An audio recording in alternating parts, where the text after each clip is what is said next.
सूरज मुखी के फूल को हमेशा सूरज की तरफ मुड़ते हुए कहा जाता है, इसीलिए इसे सनफ्लावर कहते हैं।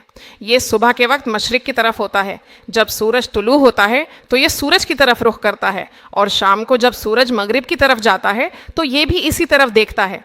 इसी तरह एक मोमिन के लिए भी कोई दिन ऐसा नहीं जब वो खुदा की तरफ न देखे। अपनी रूह हम पर अंडेल दे।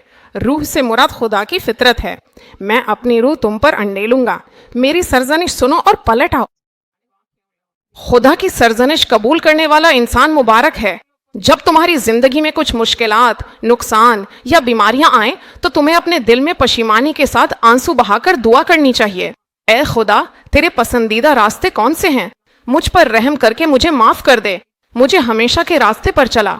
जब तुम इस तरह आजिज़ी से दुआ करते हो, अब खुदा तुम्हें तौबा की तौफीक अता करेगा। वो तुम्हें नया दिल देगा, तुम्हारी पुरानी गुनाह भरी जिंदगी को दूर करके तुम्हें नई सोच अता करेगा। खुदा के अहकामात, खुदा के उसूल और उसके फ़राइज़ को पूरा करने का जज्बा वो तुम्हारे दिल में डालेगा। खुदा अपने लोगों को हमेशा बरकत देता है।